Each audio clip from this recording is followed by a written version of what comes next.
Vida é do mestre, meu coração é do meu mestre, eu caminho. Paz do Senhor a todos os irmãos que estão assistindo esse vídeo. Se você está assistindo esse vídeo pelo Facebook, e depois quiser comentar aqui nos comentários, pode deixar o seu comentário se concordou, no que concordou, no que não concordou.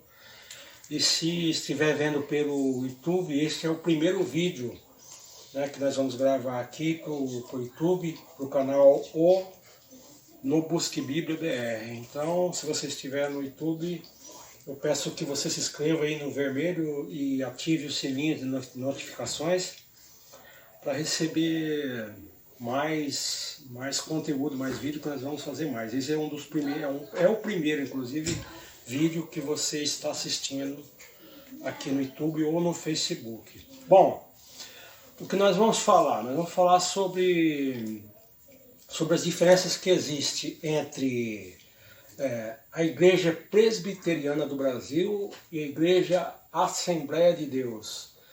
Quem está com a razão? A Igreja Presbiteriana do Brasil ou a Igreja Assembleia de Deus? Ou quem está com a razão? Os assembleianos ou os presbiterianos? Aqui nós não vamos tratar do assunto de quem vai ser salvo ou não, qual igreja que leva... Não, isso não, porque nós consideramos nossos irmãos, apesar da diferença teológica que existe e doutrinária dentro da igreja, alguns pontos da doutrina, nós consideramos nossos irmãos presbiterianos também como representantes da Igreja de Cristo aqui na Terra.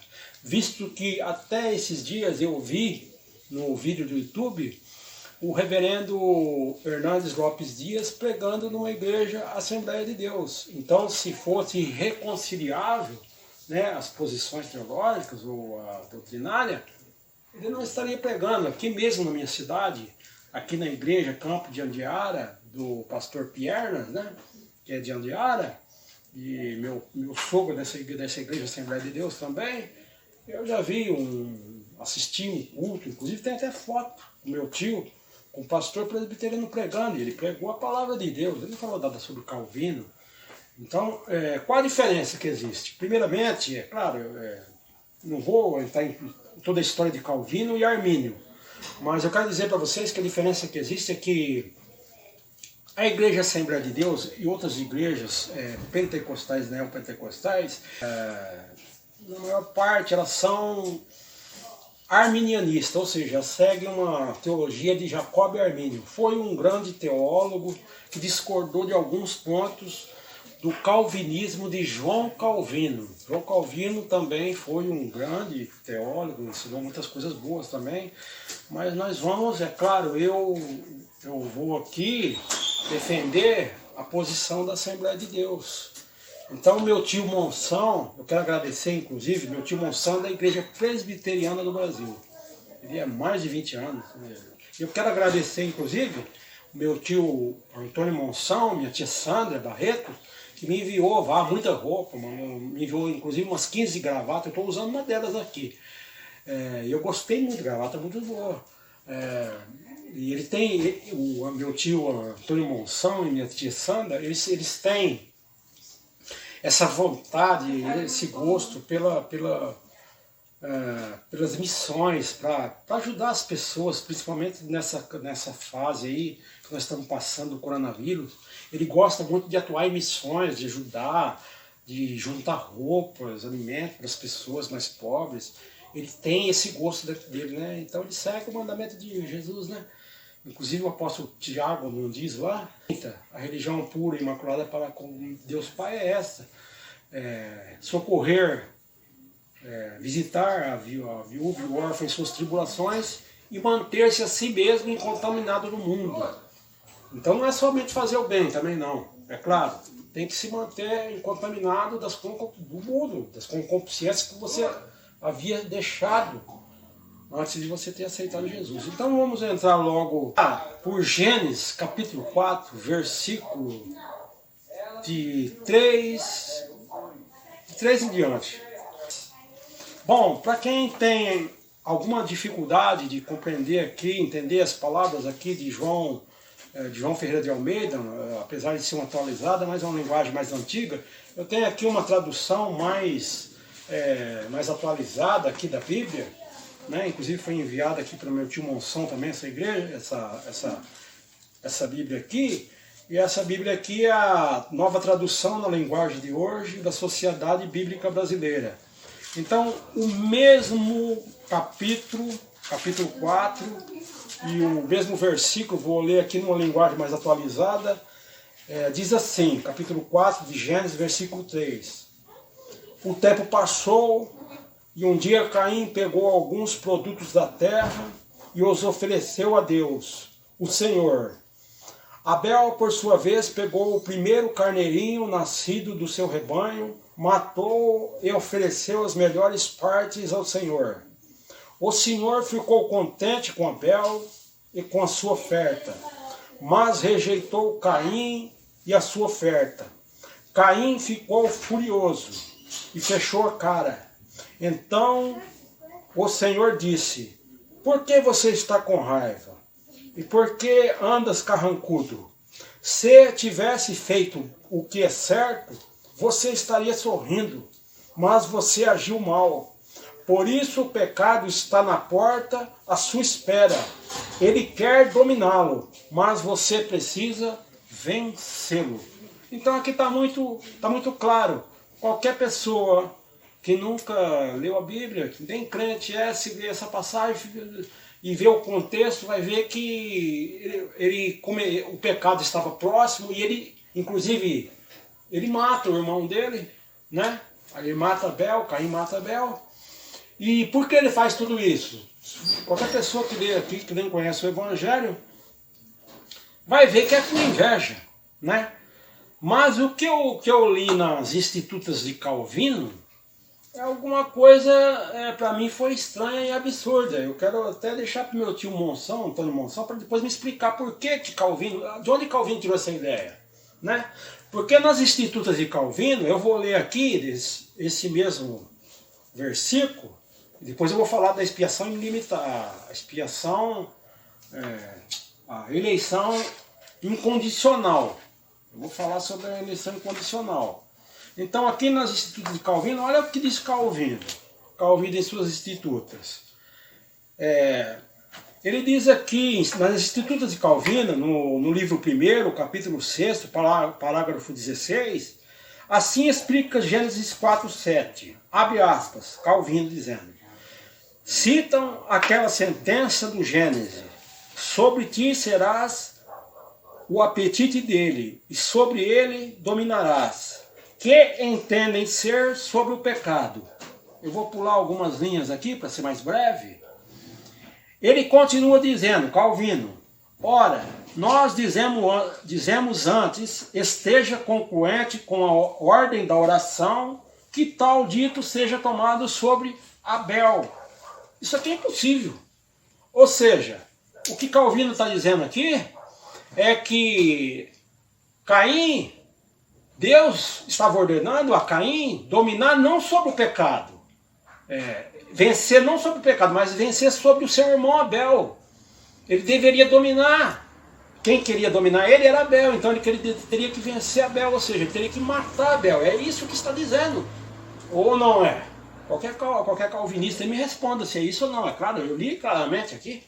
Então é uma coisa absurda, porque na nossa visão, isso transforma Deus no agente, no criador do pecado. Isso é inconcebível. O criador do pecado, todos nós sabemos, é Satanás. Pelo menos nós, da Assembleia de Deus, e a Igreja Renovada da Bênção de Deus, a Igreja Nova Aliança, aqui de Macaubal, a Igreja Deus é Amor. O autor do pecado é Lúcifer. Né? Muitas pessoas dizem, mas nem Lúcifer existe na Bíblia, senão claro que existe. É traduzido, né? É traduzido ali no livro de Isaías, capítulo 14, versículo 12, 13, se bem me lembro. Então foi Jerônimo na Vulgata que traduziu ali a palavra hebraica, Elion, Ben Azar, que quer dizer estrela da manhã, por Lux, luz e férion, quer dizer carregador, carregador da luz, ou estrela da manhã. Então ele viu ali na passagem de Babilônia ali, dos reis de Babilônia, Satanás por trás daquilo. Então Satanás, sim, é o nome dele mesmo, ele tem um significado, é a estrela da manhã, é Lúcifer mesmo. Eles também não concordam que a história de Lúcifer está em Ezequiel, capítulo 28, versículo 12 em diante, porque antes fala do príncipe, né? No comecinho do capítulo 18, mas a partir do versículo 12, depois eu vou mostrar aqui. Então eu queria saber como é que pode isso aí. Se foi por inveja, Deus colocou isso no coração, o que a Bíblia fala sobre inveja? Né?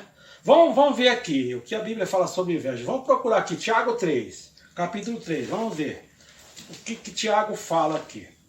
1 Coríntios, Tiago, capítulo 3, versículo do 14 em diante. Olha aqui o que o apóstolo Tiago diz. O apóstolo Tiago, capítulo 3, versículo do 14 em diante. Pode acompanhar na sua Bíblia aí. Mas se tende amarga inveja e sentimento faccioso em vosso coração, não vos glorieis, nem mintais contra a verdade. Esta não é a sabedoria que vem do alto, mas é terrena, animal e diabólica. Ora, como é que Deus ia colocar isso no coração de uma pessoa? Um sentimento terreno, animal e diabólico? Isso não tem cabimento, irmão. Isso aqui, então, essa passagem aqui até então eu desconhecia. Eu sei que Calvino ele bebeu muito do conhecimento de Agostinho de Hipona, mas será que Agostinho de Hipona tinha essa posição também? Depois eu vou ver. Depois você me explica também, ô Monção. Depois eu vou ver se é isso mesmo. Não estou falando mal da presbiteriana, bem entendido. Essas posições teológicas não levam ninguém a ser salvo. É apenas posição teológica, né? O que leva a ser salvo é você crer em Jesus, aceitar Jesus como seu único e suficiente Salvador, ser batizado nas águas, eles também se aceitam, foram, e se manter longe das concupiscências do mundo, das nossas próprias concupiscências. Aquele que não nasceu no berço evangélico, mesmo aquele que nasceu, ele tem o pecado de Adão, leva o pecado dele, né? Então agora falando da eleição incondicional, né? Deus teria criado os salvos desde toda a eternidade incondicionalmente para o calvinismo, para o presbiterianismo, para os presbiterianos, não só para ele, tem outras igrejas também, Aliança do Calvário, do pastor Paulo Júnior também é calvinista, outras igrejas calvinistas reformadas também. Então eles acreditam, segundo o Instituto de Calvino, que Deus teria criado desde toda a eternidade um povo para ser salvo e um povo para ser condenado, um povo para jamais aceitar Jesus, desde toda a eternidade. E isso incondicionalmente, ou seja, sem condição nenhuma. O homem não teria participação nenhuma nisso. Deus fez assim. Seria um presente para quem foi escolhido como salvo e para quem foi escolhido como perdido, como pecador. Isso é um presente? Claro que não. Então, nós não acreditamos nisso, nós acreditamos na eleição condicional, existe uma condição, né? Porque se Deus criou mesmo um povo, antes da criação do mundo, incondicionalmente para ser condenado, para ir para o inferno, para jamais aceitar Jesus, inclusive para ser jogado no lago de fogo, inclusive eles acreditam que Deus os manipula, esse povo, para que eles jamais aceitem e cometam iniquidades e pecados. Se não for assim, me explique algum calvinista, porque até onde eu entendi, das estudos de Calvino. É isso aí mesmo. Então Deus os controla e manipula para que em todos os seus movimentos, inclusive todos os seus pensamentos, para que eles cometam realmente iniquidades, impiedades e não aceitem a palavra da graça, né? Porque eles acreditam que a graça é irresistível. Nós não cremos nisso. Bem entendido. Mas se for assim, então Deus tem prazer na morte do ímpio? É isso que ensina a Bíblia? Claro que não. A palavra de Deus não ensina que Deus tem prazer, pelo contrário. Então me explique isso. Ezequiel capítulo 18, versículo 23 e 24. Vamos ver.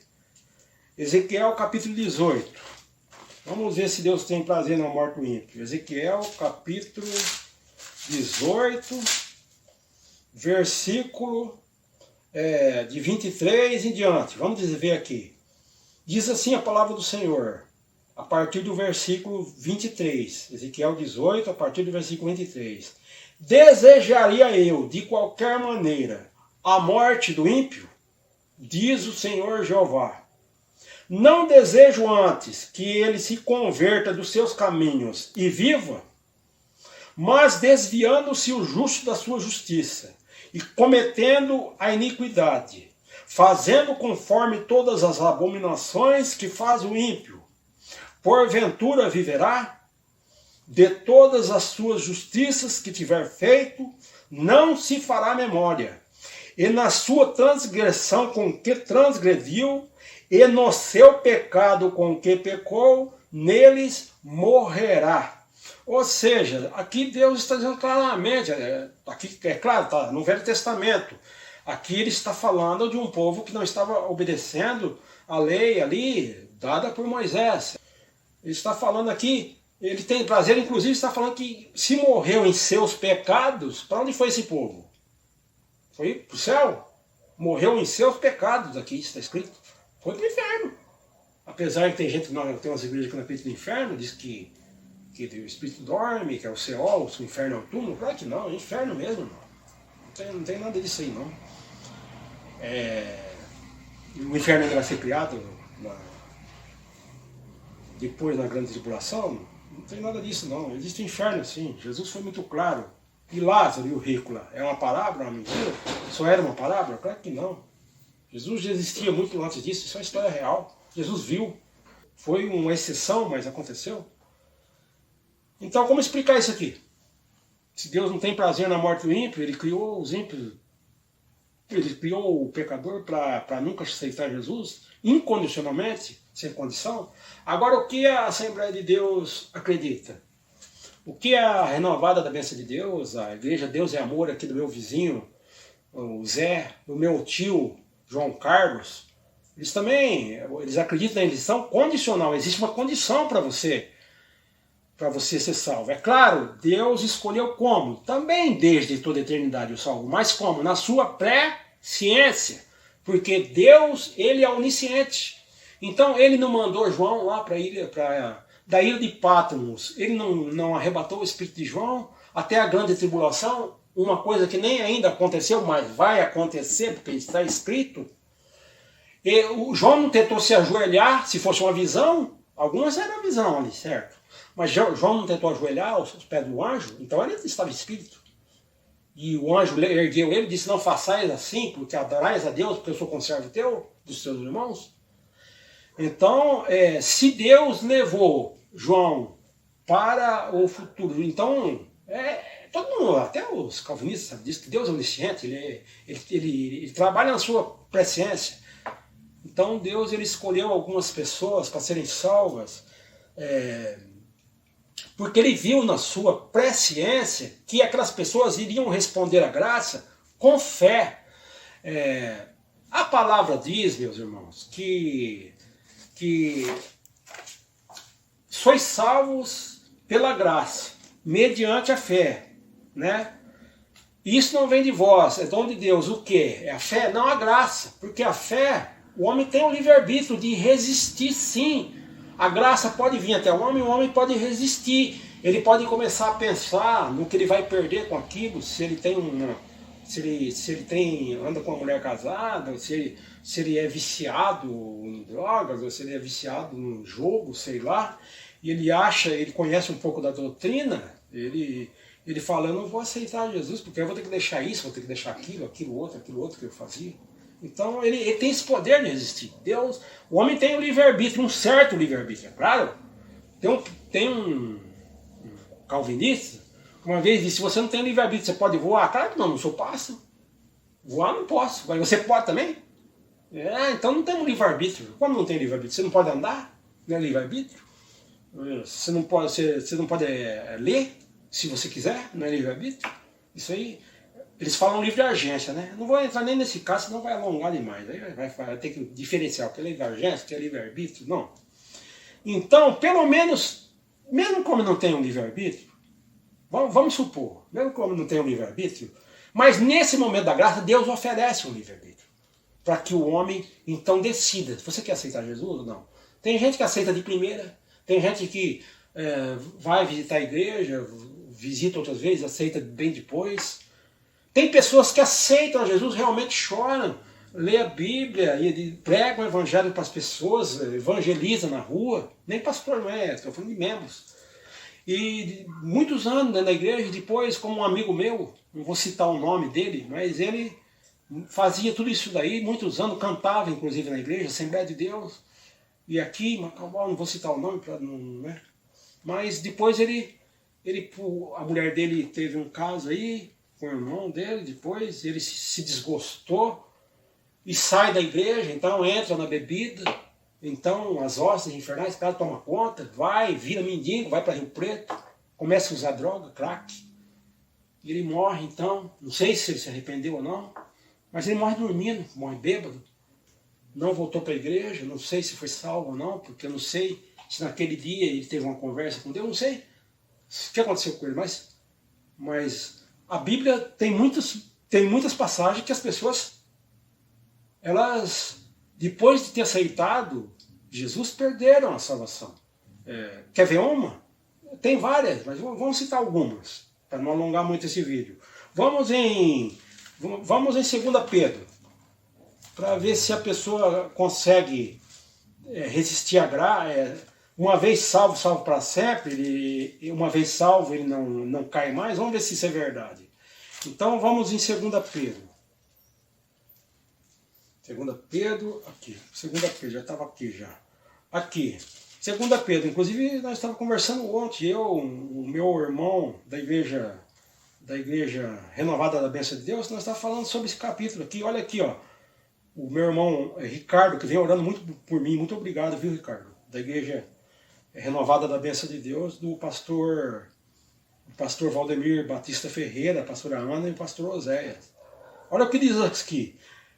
A segunda epístola universal do apóstolo Pedro, capítulo 2, do versículo 1 em diante, diz assim: e também houve entre o povo falsos profetas, como entre vós haverá também falsos doutores, que introduzirão encobertamente heresias de perdição, e negarão o Senhor que os resgatou, trazendo sobre si mesmos repentina perdição.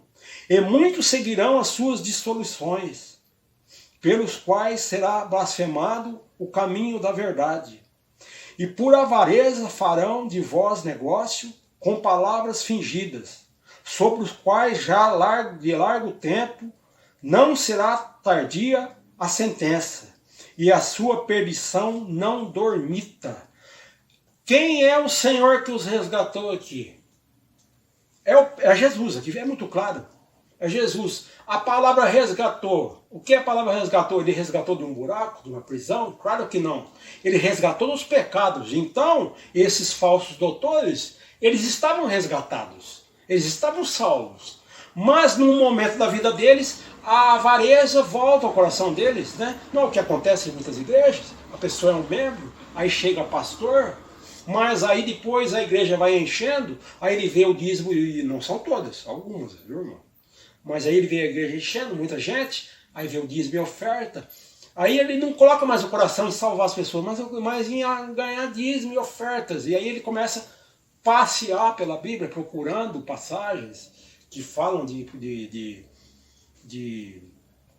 vitórias, de conquistas, mediante o dízimo e ofertas alçadas. Então ele acaba aqui negando, dentro da igreja, negando o Senhor que os resgatou, inventando heresias destruidoras. Inclusive o apóstolo Pedro aqui termina esse capítulo com um adágio: o cão que volta ao seu vômito, falando desses falsos profetas, e a porca lavada que volta ao esponjadouro de lama. Ora, se a porca foi lavada é porque estava suja. Estava suja do quê? O adágio está dizendo o quê? Suja do pecado. Foi lavada pelo quê? Pelo sangue de Jesus. Estava limpa, né? Mas, em algum momento, volta ao esponjadouro de lama, onde ela estava. Então é uma palavra muito dura. Essas palavras aqui não são de uma pessoa que que foi resgatada e abandonou a fé? Ou foi falsa resgatada? Como é que foi falsa resgatada? Foi o próprio Senhor que os resgatou aqui. Então, não é falso crente? Era crente, mas deixou de ser. Então, algumas pessoas vão aceitar Jesus e no final vão deixar. E aí não tem aquela palavra do Senhor Jesus? Todo mundo não conhece? Senhor, em teu nome nós não fizemos muitos milagres? Senhor, em teu nome nós não expulsamos demônios? E fizemos muitos milagres em teu nome? Ele vai olhar e vai dizer, não vos conheço, para alguns, né? Apartai-vos de mim, vós que praticais a iniquidade. O que é iniquidade? É o pecado contra Deus. Também a impiedade, quando você faz a impiedade, uma maldade contra um homem, também é considerado iniquidade contra Deus. Então, e falando de presciência, alguns falam, não, mas como que Deus, onde está escrito a presciência, que Deus escolhe pela presciência? Onde tem essa palavra presciência na Bíblia? Claro que tem. Aqui, em 1 Pedro,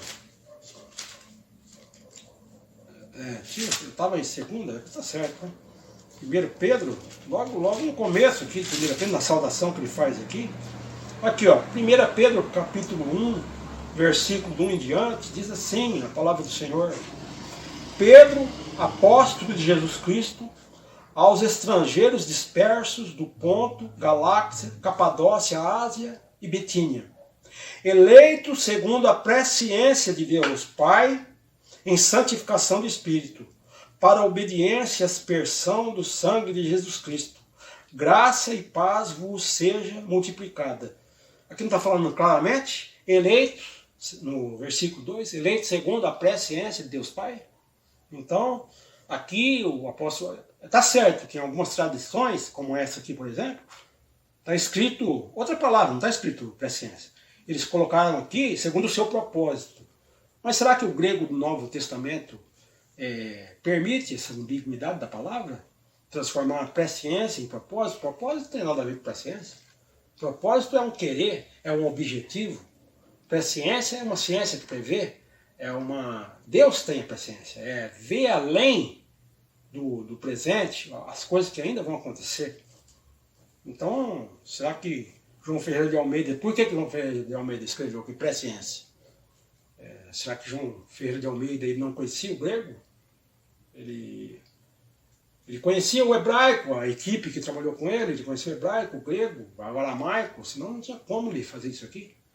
Né? Ele teve que consultar, não foi? Ele não consultou só a Vulgata, outras Bíblias, ele consultou também as línguas.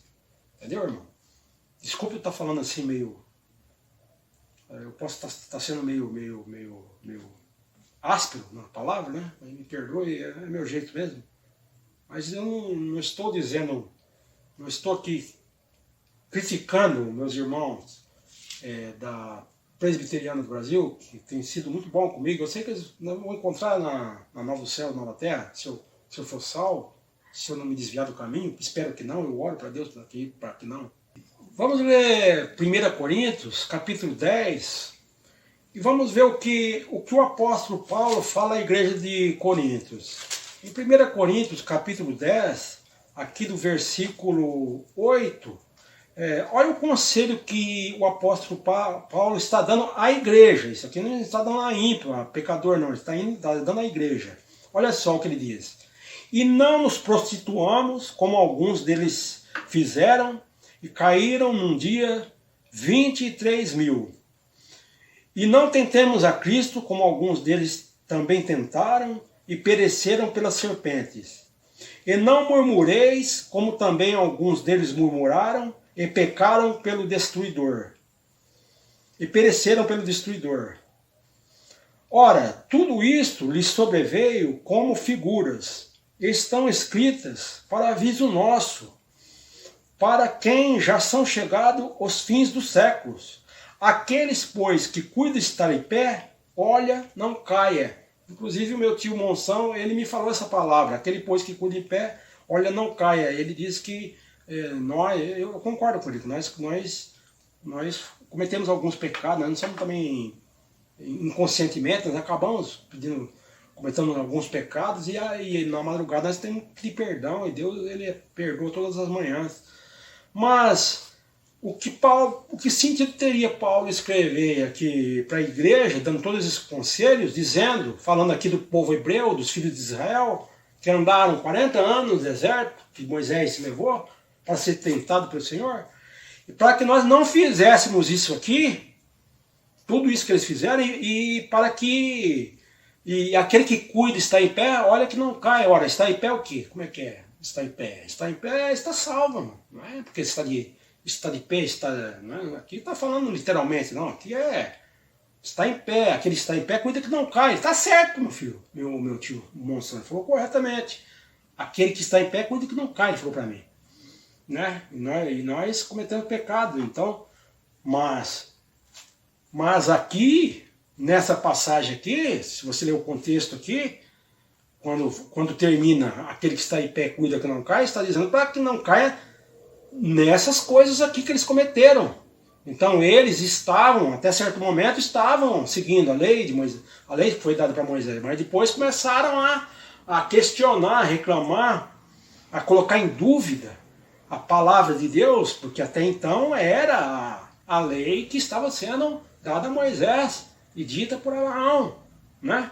Então, inclusive, eu acredito que estava sendo escrita por algum escriba também. Então, ele estava pedindo, isso está se referindo à igreja, a nós, se está se referindo à igreja de Paulo, o apóstolo Paulo também está se referindo a nós. Nós também fazemos parte dessa igreja. Nós ainda, Atos dos Apóstolos ainda não terminou, irmão. Nós estamos na igreja, né? Então, cuide para que não caia, né? Então, fica difícil você aceitar essa eleição incondicional. Se os perdidos estão escolhidos desde o começo do mundo e manipulados, controlados por Deus, inclusive, como é que vai seguir isso aqui? E para que serviria isso? Para que serviria se é verdade que uma vez salvo, salvo para sempre, não tem como cair, para que serviria esse conselho de Paulo para a igreja, para nós? Lembrando deles, que aconteceu com eles. Porque quem é que entrou na terra de Canaã? As testemunhas oculares que entraram na terra de Canaã, isso aí todo mundo sabe. Toda igreja, todo crente sabe, toda igreja sabe. Eu vou falar por falar. Mas foi Caleb e Josué.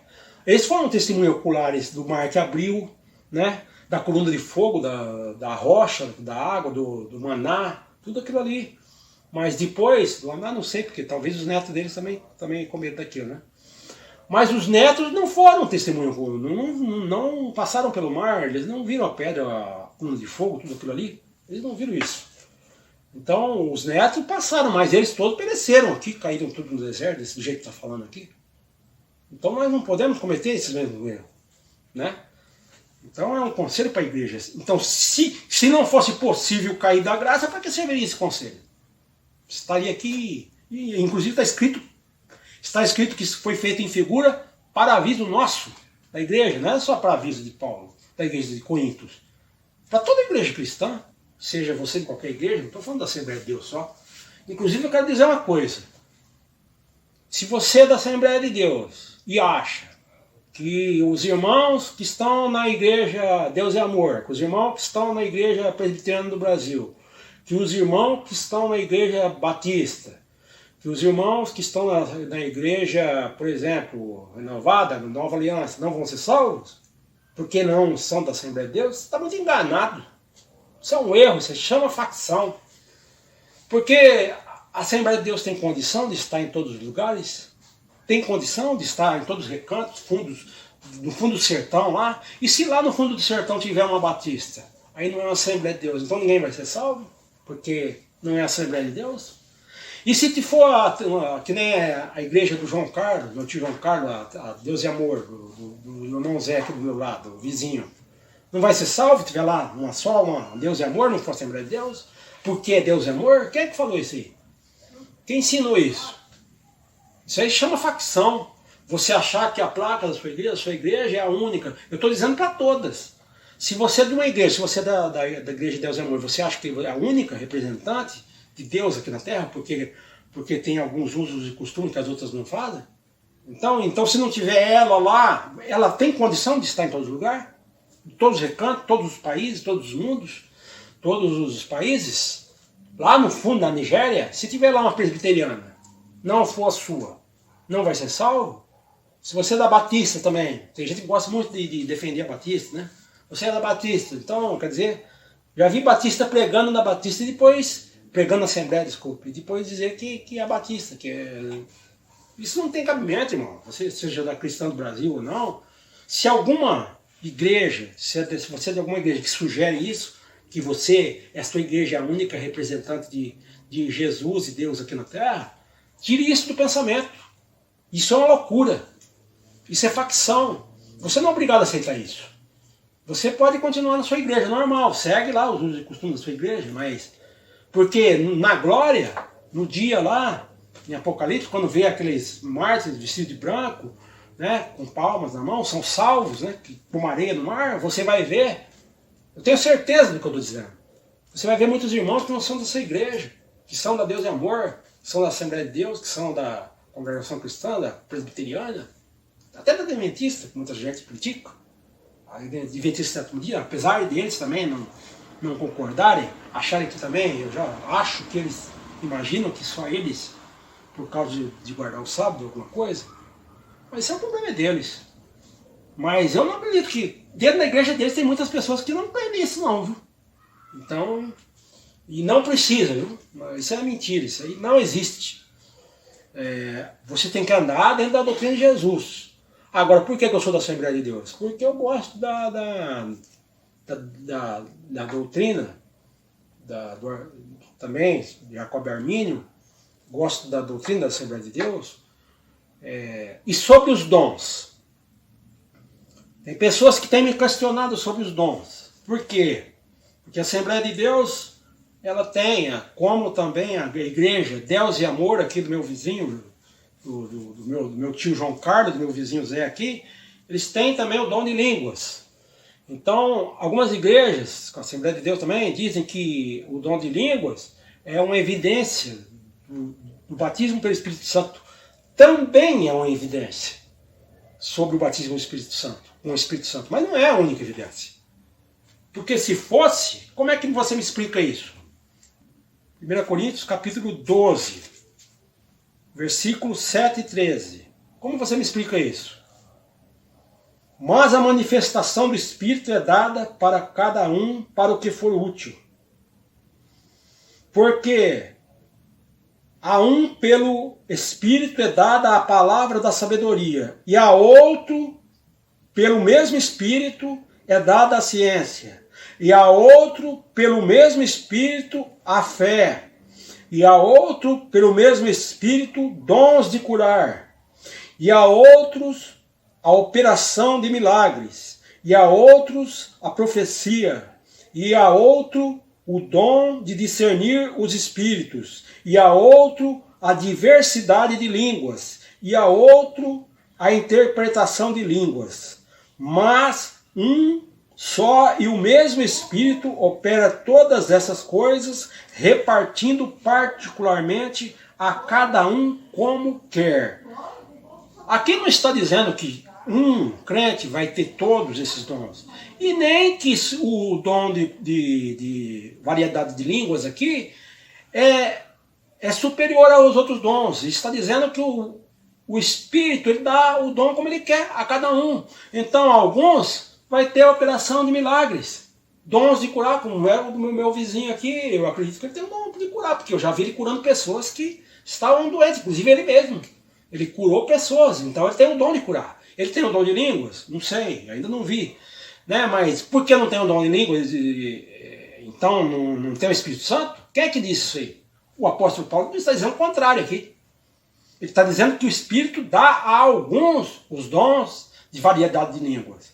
E a alguns eles dão o dom de curar. E a outros os dons de profetizar, mas não a todos. É claro, tem pessoas que têm muitos desses dons juntos. Eu conheço pastores, inclusive, que têm dons de curar, dom de língua, dom de discernir, e, inclusive interpretar as línguas, né, que são línguas estranhas, ou línguas, variedade de línguas. Então, o Espírito está sujeito ao profeta. Por que eu estou dizendo isso, que o Espírito está sujeito ao profeta? Porque alguns vão dizer assim, mas por que a igreja presbiteriana não fala em línguas? Porque eles acreditam na cessação dos dons. Eles acreditam que os dons aqui, que Paulo está dizendo aqui, eles não foram, depois que fechou o canon da Bíblia, da igreja, eles não foram transferidos para a igreja. Então o único dom que restou é o dom de profecia. Eles creem assim. E como o Espírito é sujeito ao profeta, não estou falando do Espírito Santo, o Espírito do profeta, o Espírito manda, porque está escrito com letra minúscula. Se o Espírito é sujeito ao profeta, em 1 Coríntios, capítulo 14, versículo 32 e 39, 1 Coríntios, capítulo 14, então está escrito assim, ó, a partir do versículo 1 Coríntios, capítulo 14, versículo 32 em diante.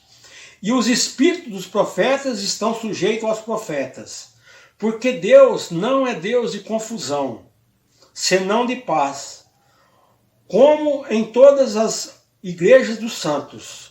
Então no versículo 39 diz assim, portanto, irmãos, procurai com zelo profetizar e não proibais falar em línguas, mas faça tudo decentemente e com ordem.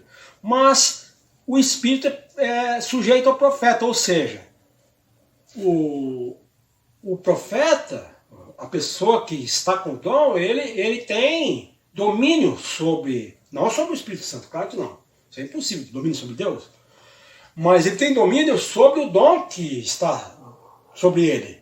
Então ele pode escolher se ele, naquele momento, pronuncia, faz o dom de línguas, ou o dom de curar, ou não, porque se tiver 2 ou 3 falando em língua lá, o pastor está lá pregando, aí a igreja inteira vai falar em línguas, aí quem é que vai ouvir a pregação? Como é que vai ouvir a pregação? Todo mundo falando em línguas. Então, por isso que fala em 2 ou 3, o apóstolo Paulo fala isso, fala em 2 ou 3 e os outros se calem na igreja. Porque o dom de línguas, né, a gente sente aquele sentimento,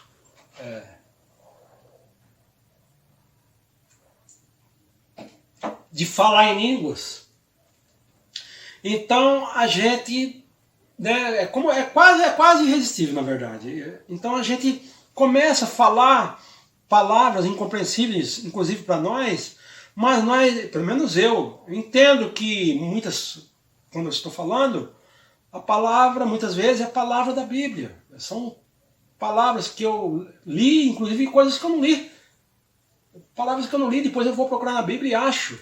Mas eu tenho consciência que talvez meu irmão do lado, que não tem interpretação do dom de língua, não vai entender o que eu estou falando ali. Como eu estou falando para ele? Porque eu senti de falar, Deus está falando comigo mesmo. Mas se for um irmão que tem um dom de interpretação de línguas, ele vai ouvir o que estou falando e talvez vai ouvir na língua dele, português. Ele vai entender o que eu estou falando, aquela passagem da Bíblia. Ou talvez ele vai ouvir na língua que eu estou falando e vai conseguir interpretar, não sei de que forma. Eu não tenho esse dom de interpretação de língua. Mas tem pastor que tem irmãos da igreja que tem, inclusive. Né?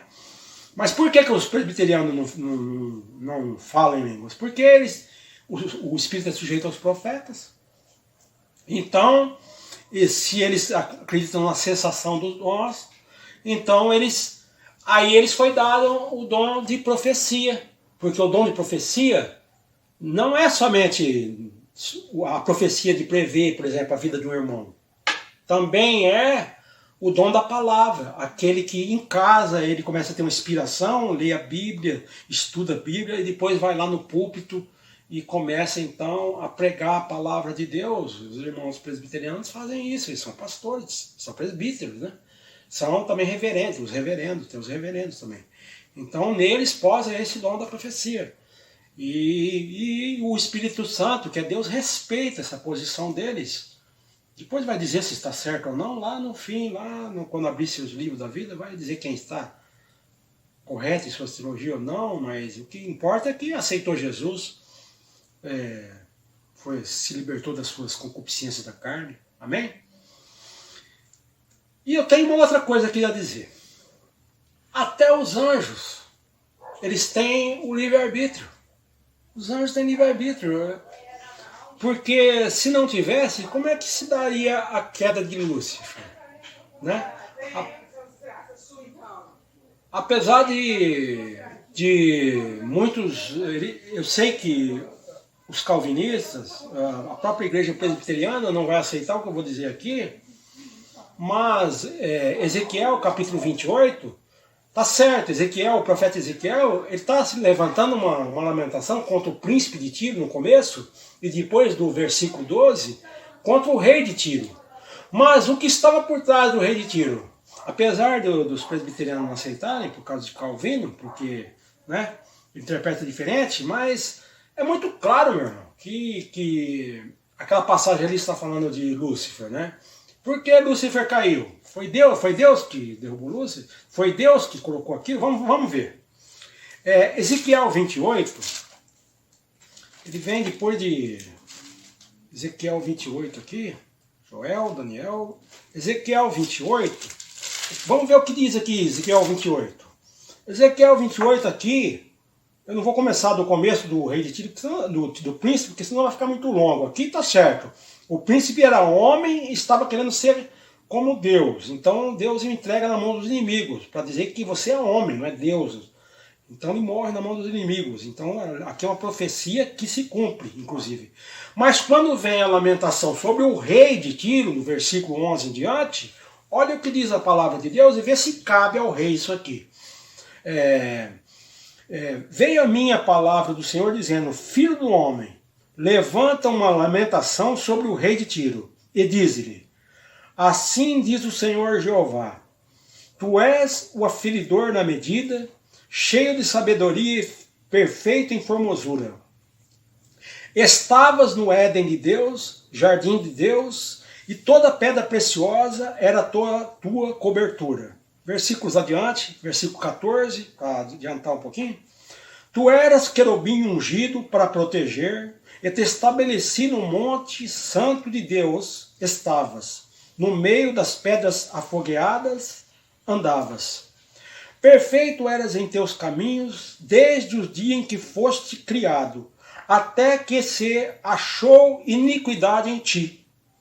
Na multiplicação do teu comércio se encheu o teu interior de violência, e pecaste, pelo que te lancei profanado, fora do monte de Deus, e te farei perecer, ó querubim protetor, entre as pedras afogueadas.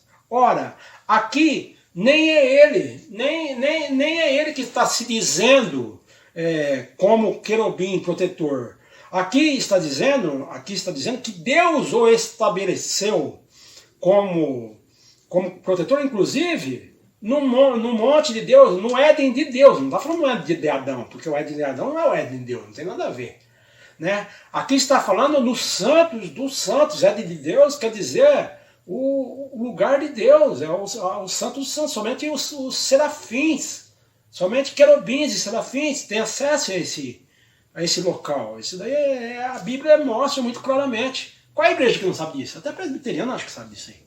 Né? Agora, é claro, eles não aceitam. É claro que está falando sobre o rei de Tiro, a lamentação foi sobre o rei de Tiro, claro que foi. Eu concordo com os irmãos presbiterianos. Mas foi só sobre o rei de Tiro? Satanás não existia nesse tempo aqui? Ele já havia sido banido? Porque vocês acreditam como, né? Os calvinistas, não estou falando mal dos calvinistas, mas falando mal da igreja presbiteriana, mas vocês acreditam como? Ele foi aniquilado na cruz ali de Jesus, ou foi antes, ou foi aqui? Porque até aqui Jesus, isso aqui foi o quê? Ezequiel, quantos anos antes de Jesus aqui? 800 anos? Mais? Então, aqui, quem estava por trás desse rei orgulhoso? Que o filho dele, aqui, o príncipe, queria ser Deus. E talvez ele também, né? Para ele aprender com quem isso. Então, andar no Éden de Deus, no jardim de Deus, ser coberto de todas as pedras preciosas. Aí alguém fala, pedra preciosa como? É da terra? Ah, sim. E as pedras que estavam lá debaixo da muralha de Jerusalém, que João viu lá, da Jerusalém Celestial, Nova Jerusalém, os fundamentos do muro da cidade, não eram de pedras preciosas? Não é uma cidade celestial? Não é a cidade do céu? Então, aqui está falando de pedras preciosas também, né? Então, não existe. A cidade de Nova Jerusalém não é de ouro, puro, inclusive, como cristal, como a... Então, um homem pode ser, eu quero fazer essa pergunta, se meu tio puder me responder, ou outra pessoa, olha, não estou desrespeitando meu tio Monção não, que ele é presbítero há muitos anos na igreja presbiteriana, mas eu estou perguntando, uma pergunta, como é que pode isso aqui? Olha aqui, tu eras querubim ungido para proteger, e te estabeleci. Deus estabeleceu ele, não é ele que está se querendo fazendo isso. No monte santo de Deus estavas, e no meio das pedras afogadas andavas. Então foi Deus que estabeleceu. Então, até que se achou iniquidade em ti. Por quê? Eu não vou ler o contexto inteiro aqui, porque aqui conta que a primeira coisa que Lúcifer viu nele, que quando apontou essa iniquidade, foi que ele se admirou da beleza dele, da formosura dele, porque ele era um anjo de extrema beleza. E ele colocou aqui no coração, mas Deus onisciente já viu de longe. Né? Deus, Jesus Cristo, já existia, Espírito Santo, né? Os três da Trindade. Né? Então, a palavra, que é Deus, que é Jesus, né? Então, logo que começou aquilo, já viu, não foi ele que Deus que colocou, está se dizendo que ele encontrou, achou iniquidade em ti. Lúcifer tinha livre-arbítrio, porque depois o coração dele se enche de violência a partir daquele momento, porque Deus começa, então, talvez ali a mostrar que sabia, né? Porque os anjos não são oniscientes, a não ser que Deus deu o poder da onisciência ao anjo. Mas os anjos não são oniscientes. Quem é onisciente é Deus. Porque o que Jesus falou da grande tribulação? Ninguém sabe desse dia. Né? Nem eu, nem os anjos, mas somente o Pai. Mas depois que ele sobe ao Pai, é claro, aí ele recebe aquela glória que ele tinha no início. Ele sabe muito bem o dia, a hora, o mês. Né? Mas os anjos não têm essa onisciência. Então, Deus consegue ver no fundo do íntimo do coração e viu em Lúcifer. E Lúcifer começou a encher o coração de violência. Então, como nós vemos lá em Apocalipse, ele é representado como dragão. Eu vou falar por falar, toda a igreja sabe disso. Mas ele não arrasta a terça parte dos anjos para a terra, representado pelas estrelas. O anjo explica ali que as estrelas eram anjos e o dragão era o próprio Satanás. Está falando do início. Claro, está falando disso aqui. É o início. Não é que ele vai cair, já caiu, ó. Então, e os anjos de Judas 6? Porque estão presos?